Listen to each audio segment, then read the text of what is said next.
भाजपची प्रदेश कार्यकारिणी लवकरच जाहीर होण्याची शक्यता। कार्यकारिणीची यादी मान्यतेसाठी दिल्लीला पाठवली। नव्या कार्यकारिणीमध्ये नव्या चेहऱ्यांना संधी देण्याची शक्यता। पंतप्रधान मोदींच्या अध्यक्षतेत रविवारी भाजप केंद्रीय निवडणूक समितीची बैठक। बिहार विधानसभा निवडणुकीसंदर्भात बैठक घेतली जाणार। मुख्यमंत्री फडणवीस बैठकीला उपस्थित राहण्याची शक्यता।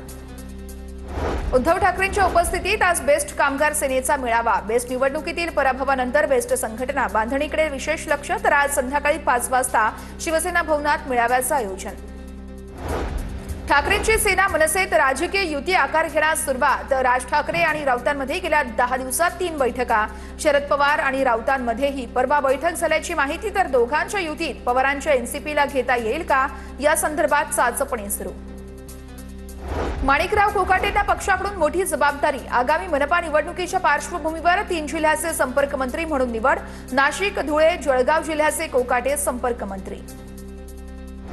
महाराष्ट्र ऑलिम्पिक संघटनेच्या अध्यक्षपदासाठीच्या निवडणुकीमध्ये अजित पवार यांच्या विरुद्ध मुरलीधर मोहोळ यांच्यात लढत रंगणार। अजित पवार यांच्याकडून उमेदवारी अर्ज दाखल। मुरलीधर मोहोळ देखील उमेदवारी अर्ज दाखल करणार। 2 नोव्हेंबरला निवडणूक होणार।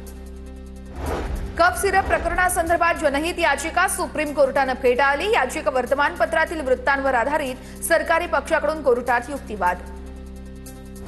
ठाकरेंचा उद्याचा छत्रपती संभाजीनगरचा मोर्चा म्हणजे स्टंटबाजी। ठाकरेंच्या मोर्चात कोणीही शेतकरी सहभागी होणार नाहीत। आमदार नारायण कुचे यांचा हल्लाबोल। नाशिक सरकारवाडा गोळीबार प्रकरणी पोलिसांची मोठी कारवाई। नुकताच ठाकरे गटातून भाजपमध्ये पक्षप्रवेश केलेला मामा राजवाडेला पोलिसांनी केलं अटक। शहरातील गुन्हेगारीविरोधात पोलिसांचे निर्णायक पाऊल। गुन्हेगारांना आम्ही पाठीशी घालणार नाही। कुठल्याही पक्षाचा गुंड असो सहन करणार नाही। नाशिक शहरात गुंडांची दादागिरी खपवून घेणार नाही। मंत्री महाजन यांची प्रतिक्रिया। धाराशिव जिल्ह्यात अतिवृष्टीमुळे झालेल्या नुकसानीच्या पार्श्वभूमीवर मंगळवारी विशेष ग्रामसभा घेण्याची मागणी। आमदार राणा जगजितसिंह पाटील यांची जिल्हाधिकाऱ्यांकडे मागणी। तर नुकसानीचे केलेल्या पंचनाम्यांचे चावडीवर वाचन होण्याची शक्यता। वर्ध्यात 132 क्षयरुग्णांना पौष्टिक किट वाटप। 132 क्षयरुग्णांना पौष्टिक किटचं वाटप करण्यात आलेलं आहे। नयारा एनर्जी उमेद अभियानांतर्गत वर्धिनी सेवा संघ आणि जिल्हा क्षयरोग अधिकारी केंद्राच्या वतीनं किटचं वाटप।